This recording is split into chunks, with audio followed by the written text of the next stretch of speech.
नमस्कार, good news today देख रहे हैं आप। मैं हूं आपके साथ वैभव राज शुक्ला। स्वागत है आपका हमारे इस विशेष कार्यक्रम में, जहां पर हम बात कर रहे हैं भारतीय नौसेना की, जिसने बंगाल की खाड़ी में हुंकार भरी है। नेवी की त्रिशक्ति की ललकार ने एक बार फिर से दुश्मनों को चेताया है कि वो समुद्र में अपनी हद में रहें।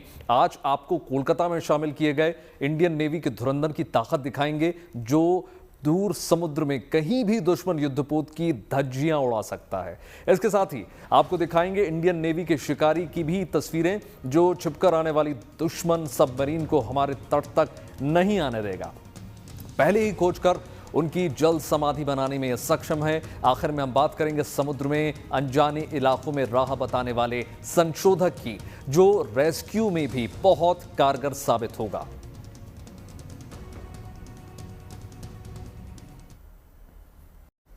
तो आइए शुरुआत करते हैं आईएनएस दूनागिरी से, जो इंडियन नेवी में शामिल की गई त्रिशक्ति में सबसे ताकतवर है। दुश्मन के रडार को चकमा देने में माहिर ये युद्धपोत ब्रह्मोस जैसी खतरनाक मिसाइलों से लैस है। यानी समुद्र में अगर दुश्मन ने हिमाकत की तो दूनागिरी उसकी धज्जियां उड़ा सकता है। सबसे बड़ी बात इसमें यह है कि अत्याधुनिक तकनीक से पूरी तरीके से लैस है और स्वदेशी है, इसलिए इंडियन नेवी की जरूरत के हिसाब से इसमें बदलाव किए जा सकते हैं। देखिए दूनागिरी पर हमारी स्पेशल रिपोर्ट।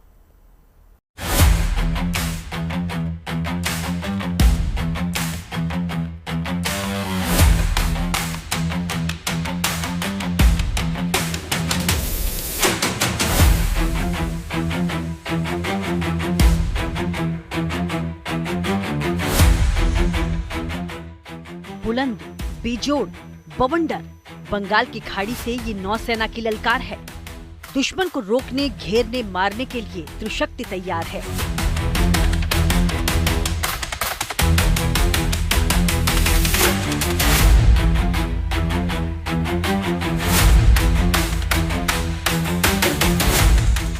समंदर में नौसेना के ये योद्धा जब चलेंगे तब दुश्मन पर काल बनकर टूटेंगे।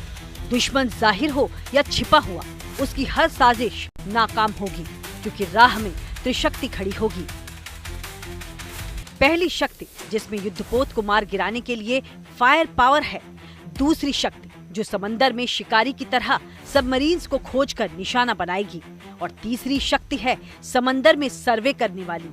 भारतीय नौसेना के शौर्य से चकित दुश्मन इस त्रिशक्ति को देख और भी सहम गया है, जिसका नाम है आईएनएस दूनागिरी, आईएनएस अग्रय और आईएनएस संशोधक। एडवांस वेपन सिस्टम से लैस समंदर के ये तीन योद्धा अब नौसेना का हिस्सा बन चुके हैं। इंडियन नेवी ने एक साथ 3 गेम चेंजर नेवल शिप्स को कमीशन किया। कोलकाता के श्यामा प्रसाद मुखर्जी पोर्ट पर प्रधानमंत्री मोदी ने त्रिशक्ति राष्ट्र को समर्पित की और इसके साथ ही समंदर में भारत की ताकत और बढ़ गई। आज पूरी दुनिया अंतर्राष्ट्रीय योग दिवस मना रही है। मुझे प्रसन्नता है कि इसी अवसर पर मुझे बंगाल की इस महान भूमि पर आने का अवसर मिला। यह वह भूमि है जिसने भारत के विचारों को नई दिशा दी है, जिसने भारत के पुनर्जागरण को गति दी है और जिसने सदियों तक भारत को समुद्र के रास्ते से दुनिया से जोड़ा है। आज इसी धरती पर आत्मनिर्भर भारत, सुरक्षित भारत और विकसित भारत से जुड़ा एक महत्वपूर्ण कार्यक्रम हो रहा है। कुछ देर पहले आईएनएस अग्रय, आईएनएस दूनागिरी और आईएनएस संशोधक को भारतीय नौसेना में शामिल किया गया है।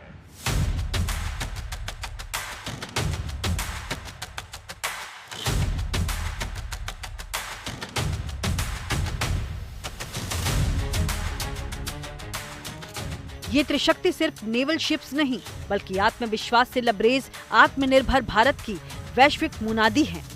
जो समंदर में भारत के लिए बड़ा गेम चेंजर साबित होने वाली हैं और इनकी ताकत, इनकी खूबियां दुश्मन का होश उड़ाने वाली हैं।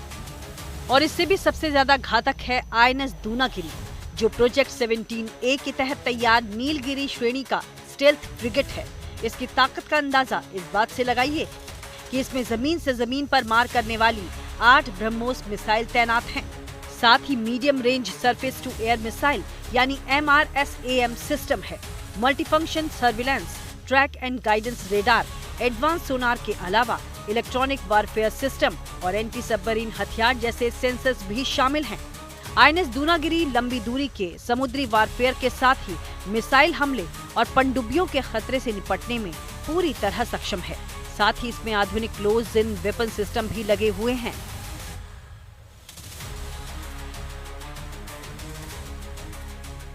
ये पुराना दूनागिरी का मैं चित्र दिखा रहा हूँ आपको।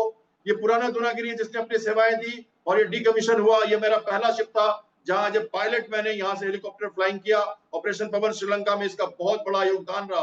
भारतीय आत्मनिर्भरता की तरफ हमारा कदम दिखाता है और नौसेना की जो क्षमता है, ब्लू वाटर कैपेबिलिटी है, आउटरीच है और वेपन कैपेबिलिटी और क्रेडिबल डिटरेंस, सदर्न ये इंडियन ओशन में, ग्लोबल साउथ में भारत का बढ़ता रोल और उसके लिए एक क्रेडिबल डिटरेंस ये जरूरी है कि भारतीय नौसेना को सुदृढ़ किया जाए। और जो मिडिल ईस्ट की सिचुएशन, गल्फ की सिचुएशन और हम हुतीस का जो प्रॉब्लम हमने पहले देखा, अभी ईरान और इजराइल और अमेरिका की स्थिति जो बनी है, इसमें ऑयल और आर्थिक स्थिति का कितना प्रभाव पड़ सकता है अगर फ्रीडम ऑफ नेविगेशन ना हो, तो इसको हमने देखा है। तो हम सब समझ सकते हैं कि इन शिप्स के नौसेना में शामिल होने से हमारा प्रभुत्व, हमारी डिटरेंस, हमारी क्षमता, हमारे रीजनल स्टेबिलिटी में इजाफा होने वाला है। दूनागिरी की सबसे बड़ी खासियत ये है कि इसमें 2/3 हथियार और उपकरण देसी हैं। करीब 7000 टन का ये योद्धा 149 मीटर लंबा है और रफ्तार 52 किलोमीटर प्रति घंटा। सबसे बड़ी बात ये कि ये बगैर रिफ्यूलिंग के भारत से अफ्रीका तक जा सकता है। दुश्मन के रडार पर ये छोटी नाव जैसा दिखता है, इसलिए पकड़ में नहीं आता। It is the 5th ship in the sequence.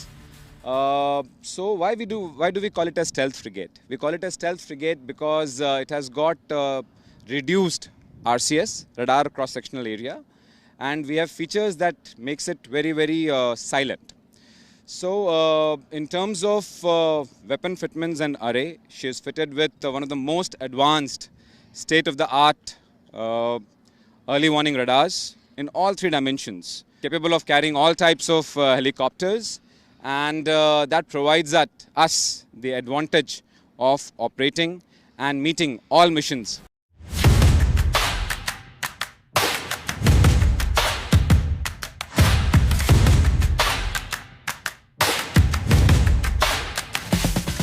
BrahMos जैसी supersonic missiles, air defence system और एंटी सबमरीन क्षमताओं से लैस ये योद्धा हिंद महासागर और इंडो पैसिफिक में बढ़ती चुनौतियों के बीच नेवी की ताकत को बढ़ाने वाला है। असल में इसमें कंट्रोलेबल पिच प्रोपेलर सिस्टम है, जिसकी वजह से जहाज को घुमाने वाले पंखे का हर ब्लेड अलग तरीके से घूम सकता है। इससे जहाज की दिशा आसानी से बदली जा सकती है। दरअसल कुछ दिनों पहले पाकिस्तान ने चीन में बने हंगोर क्लास की सबमरीन को अपने बेड़े में शामिल किया। इस तरह 1971 के बाद पाकिस्तान ने पहली बार हिंद महासागर में अपनी नौसैनिक मौजूदगी बढ़ाने की कोशिश की। पाकिस्तान को हद में रखने के लिए अब भारत ने स्वदेशी तकनीक से बने योद्धाओं को बंगाल की खाड़ी में उतारकर उसे मैसेज दे दिया है। आईएनएस दूनागिरी की खूबी ये है कि ये तट से दूर ऑपरेशन करने में माहिर है, यानी जब भी जरूरत पड़ेगी ये दूर समंदर में मोर्चा संभालेगा और अगर दूनागिरी सामने होगा तो दुश्मन का टिके रहना नामुमकिन होगा। कोलकाता से श्रेयाशी डे और इंदिरा चक्रवर्ती के साथ bureau report, good news today.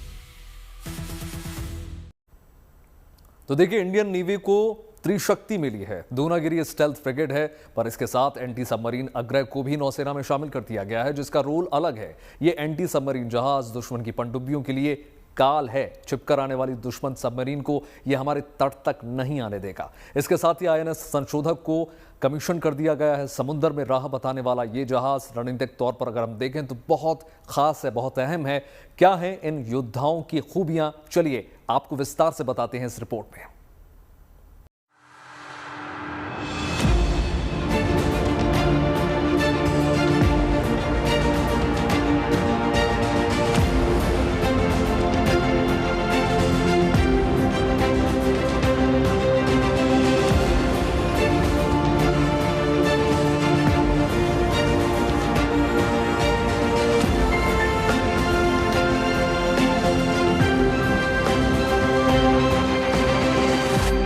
और अग्रय में जो एकदम जो ऊपर जो दिखा रहा है जो रेड कलर का है वो है रॉकेट लॉन्चर, और एकदम नीचे जो है ये जो आप देख पा रहे हैं ब्लैक कलर का, ये है एंटी सरफेस एयर की पूरी ताकत बताएं, इसकी अहमियत जान लीजिए। दुश्मन देश पाकिस्तान को चीन से 8 सबमरीन्स मिलने वाली हैं और डील के तहत पहली सबमरीन पाकिस्तान पहुंच चुकी है। इसीलिए इंडियन नेवी के लिए ऐसे एंटी सबमरीन जहाज बेहद जरूरी हैं, जो समुद्र के किनारे और उथले पानी में छिपे दुश्मन सबमरीन्स को खोजने और मारने में माहिर है। यानी अगर कोई सबमरीन भारत के तट के नजदीक आई तो इस जहाज को पता लग जाएगा और वो न सिर्फ पता करेगा बल्कि समय रहते उन्हें तबाह भी करेगा, जिससे वो हमारे नेवल बेस या तट के नजदीक किसी मिलिट्री ठिकाने पर हमला नहीं कर पाएगी। अग्रय में साइड स्कैनिंग सोनार लगे हैं। शैलो वाटर में सबमरीन्स को पकड़ना, पेट्रोलिंग करना, सर्च एंड रेस्क्यू करना, और इनके पास अंडर वाटर ऑटोनोमस बोट्स हैं जो पानी के अंदर अपने आप चल के और उसमें से रिमोटली ऑपरेटेड व्हीकल्स निकल के समुद्र की मैपिंग, हाइड्रोग्राफिक सर्वे और पूरी तरह से जो हमारा रख रखाव, जो हमारे सबमरीन के लिए जो बैथी हमको चाहिए, जो प्रेशर के हिसाब से, टेम्परेचर के हिसाब से जो डेप्थ में चेंजेज आती है, जो उनको सबका अध्ययन करते हुए जो हमारे सेना के लिए, सबमरीन के ऑपरेशंस के लिए या मौसम विभाग के लिए ये सब जरूरी है। मॉडर्न वॉर में और समुद्री लड़ाई में बड़ा खतरा सबमरीन्स को माना जाता है, जो छिपकर घातक वार करती है। लेकिन इंडियन नेवी दुश्मन के इस हथियार का तोड़ तैयार करने में जुटी है। अब अग्रय की ताकत समझ लीजिए। इसकी लंबाई 77 मीटर है और डिस्प्लेसमेंट 900 टन। ये low frequency variable depth sonar तकनीक से लैस है, समुद्री माइंस बिछाने में माहिर और वॉरजेट तकनीक से लैस है। इसकी रेंज 1800 नॉटिकल माइल्स की है।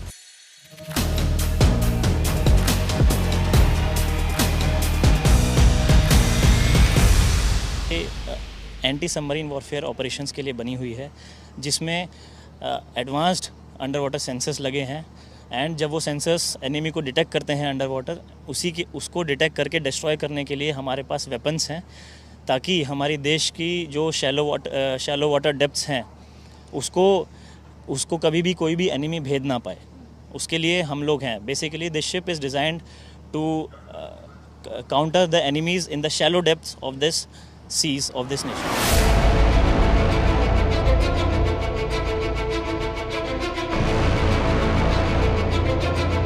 INS अग्रय न सिर्फ दुश्मन की पनडुब्बियों का पता लगाने में सक्षम है, बल्कि उन्हें आगे बढ़ने से पहले ही डुबा देने की ताकत रखता है, और इसीलिए इंडियन नेवी के लिए यह बेजोड़ हथियार साबित होने वाला है।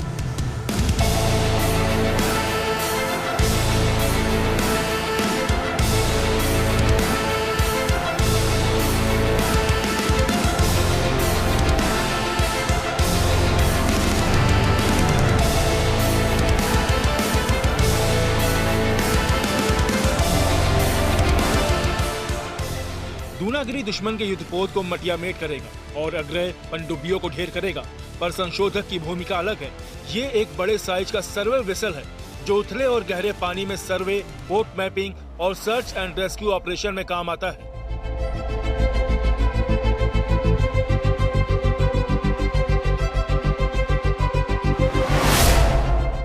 यानी इसका काम मुख्य तौर पर समुद्र की गहराई, समुद्री तल की संरचना और नौसैनिक रास्तों का सर्वेक्षण करना है। इसकी लंबाई 110 मीटर है। समुद्र में 3400 टन डिस्प्लेसमेंट वाला ये जहाज इंडियन नेवी को समुद्र की उन गहराइयों से परिचित कराएगा जहां आम जहाज नहीं पहुंच पाते। संशोधक का मतलब रिसर्च करने वाला, अनुसंधान करने वाला।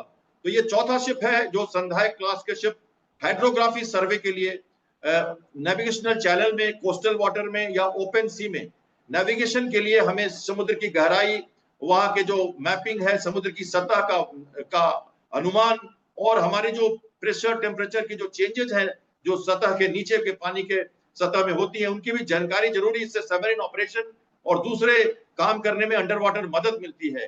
तो इन सब को करने के लिए ये हाइड्रोग्राफी शिप्स जरूरी है, जो भारतीय नौसेना में लगातार इंडक्ट किए जा रहे हैं। पहले संधायक, उसके बाद निरूपक और उसके बाद इच्छक, और अब हम संशोधक को 21 जून को भारतीय नौसेना में शामिल करने वाले हैं। ये शिप शांति के दौरान और युद्ध के दौरान दोनों में अपनी भूमिका निभा सकेगा और हॉस्पिटल शिप के रूप में भी इसका उपयोग किया जा सकेगा।